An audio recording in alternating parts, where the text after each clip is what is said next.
السلام عليكم ورحمة الله وبركاته. يعني ايه كي بي ايز؟ كي بي ايز اللي هي كي بيرفورمانس انديكيتور، يعني مؤشرات الاداء الرئيسية، ودي بتستخدمها الإدارة علشان تتابع وتقيس أداء السلامة والصحة المهنية بشكل دوري. والمؤشرات في مجال السلامة ليها نوعين. أنا أحمد شعبان ودي قناة سيفتي ستيب.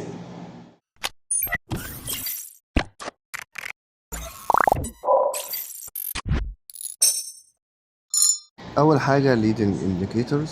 هي مؤشرات وقائية استباقية. دي مؤشرات بتقيس الأنشطة اللي ممكن تمنع الحوادث قبل ما تحصل، زي إيه مثلا؟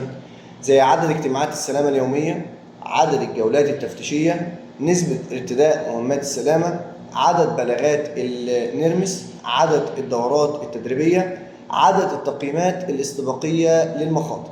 طيب ليه بنستخدمها؟ بنستخدمها علشان نمنع قبل ما نعالج، نراقب الأداء ونزود الوعي. تاني نوع اللي هو lagging indicators. اللي هي مؤشرات تاريخية، ودي عبارة عن نتائج حصلت فعلا. دي مؤشرات بتقيس ايه اللي حصل بالفعل، بتوضح حجم الخطر اللي تم التعرض له، زي عدد الإصابات، عدد الحوادث المسجلة، أيام العمل الضائعة بسبب الإصابات، معدل تكرار الإصابات، معدل شدة الإصابات. ليه بنحتاج الكلام ده كله؟ بنحتاج عشان نراجع الأداء السابق ونقارن المواقع ونحدد التكرار والأسباب. وفي مؤشرات إضافية مهمة جدا لازم ناخد بالنا منها، زي معدل امتثال السلامة، هل العمال بيتبعوا إجراءات سلامة ولا لأ، معدل استجابة الطوارئ، الوقت اللي بتاخده فرق السلامة لاستجابة لأي طوارئ، معدل إغلاق الملاحظات المفتوحة، لو أنا عندي ملاحظة في وقت بقدر أقفله فيه بيستغرق قد إيه، يعني كم ملاحظة تم التعامل معها فعليا، تقييم سلوك العاملين من خلال الملاحظات المباشرة أو نماذج التقييم، عدد حالات وقف العمل، قد إيه في تدخلات تمت بسبب مواقف خطر، لأن عارفين إن أي شغل خطر لازم بنوقفه فورا. طب إمتى بستخدم المؤشرات دي؟ بستخدمها في التقارير الأسبوعية والشهرية، لو أنت سيفت أوفيسر أو اتش اس انجينير أو سوبرفايزر، في الاجتماعات مع الإدارة أو المقاولين في تقييم الأداء السنوي للسلامة. إزاي أطبق الكي بي ايز في الموقع؟ أول حاجة بتحدد الهدف لازم يكون واضح، زي مثلا تقليل نسبة الحوادث بنسبة 25%، يبقى ده التارجت بتاعي.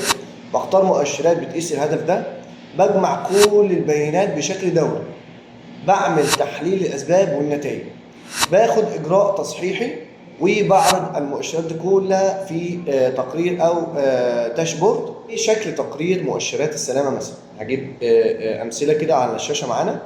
المؤشر الشهر الحالي، الشهر السابق، التغيير الملاحظ، بنذكر في عدد الحوادث، ونذكر عدد فعلي، تحسن ملحوظ ولا لا، وعدد النرمس نذكر العدد، في زيادة في التبليغ، بنكتب جولات التفتيش ده كويس ولا لا. في أسئلة ممكن تتسأل فيها في المقابلات بخصوص الموضوع ده، زي مثلا ازاي بتقيس أداء السلامة، لو عندك عدد كبير في الحوادث الوشيكة ده مؤشر كويس ولا خطر.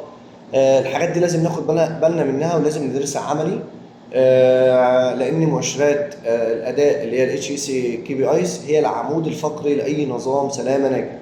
لازم نشتغل على الوقايه اكتر من اي رد فعل، لازم نحلل بالارقام ونحلل الارقام عشان نفهمها ونربطها بواقع العمال والموقع. اللي مش بيقيس اداؤه مش هيقدر يطور نفسه ولا يطور المكان اللي هو فيه. ان شاء الله نشوفكم في الحلقات القادمه. السلام.